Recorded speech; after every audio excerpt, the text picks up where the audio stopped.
Good morning everyone, সেই সাথে অনেক অনেক ভালোবাসা। আর আজ সোমবার, আজ আমি বাবা ভোলানাথের মাথায় জল দেব। কিন্তু আজকে তোমরা যে ভিডিওটা দেখছো এখন, এটা রবিবার সন্ধ্যা ঠিক 7টার সময় শ্যুট করা হয়েছে। আর আমি এখন ঠিক কোথায় যাচ্ছি? যাচ্ছি শিমুরালি মার্কেটে যাব।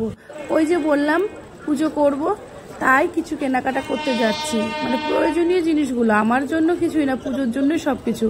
আর আমার মেয়েটা হঠাৎ করে শরীর খারাপ হয়েছে, তোমাদের দাদা ওকে নিয়ে ডাক্তার কাছে গেছে। আর এই দেখো স্টেশনে এসে দেখেই ট্রেন ঢুকছে। ভালোই হলো, ক্যামেরা করা হলো। আচ্ছা, আমার মতো আরও কে কে আছো যাদের এখনো হয়নি? না আমি একা? কমেন্ট করে বলো কিন্তু। আর এই দেখো স্টেশন পার করে এবার মার্কেটে ঢুকে গেছি। ভিড় দেখেছো?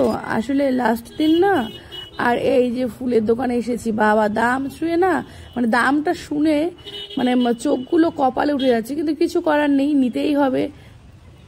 আসলে কি বলতো, জিনিসপত্রের এমন দাম বেড়েছে না, সব কিছুরই মানুষ আর বাঁচতে পারবে না। সাধারণ মানুষ যে কি করে চলবে, ওই তোমরা আমরা, হাইফাই লোকের জন্য নয়।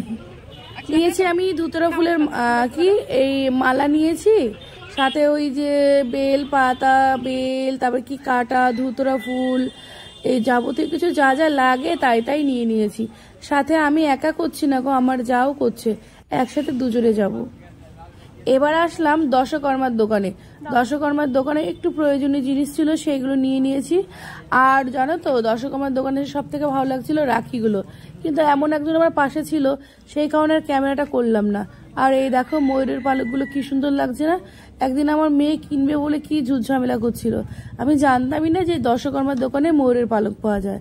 হয়ে গেছে, এবার আমি বেরিয়ে পড়বো। বেরিয়ে এবার চলেও এসেছি হেঁটে হেঁটে অটো স্ট্যান্ডের ওখানে দাঁড়িয়ে আছি, আমার কর্তা আসবে। এই বলতে বলতে কর্তাও চলে আসলো। আর দেখেছো ঠিকঠাক করে লাইট পাইনি, ক্যামেরা ঠিক করে করতে পাইনি। ও হয়ে যায় বলো। আর এই যে আমার সোনাই, ডাক্তার দেখিয়েছে, কিন্তু আচমকা জ্বর আসছে, আর ভালো লাগছে না গো।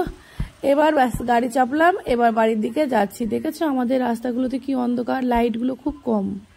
আচ্ছা তাহলে আসছি। আর আজকের ব্লগটা কিন্তু সারাদিন শুধু বাবা মহাদেবের নামে ব্লগ হবে, দেখতে থেকো, চোখ রেখো।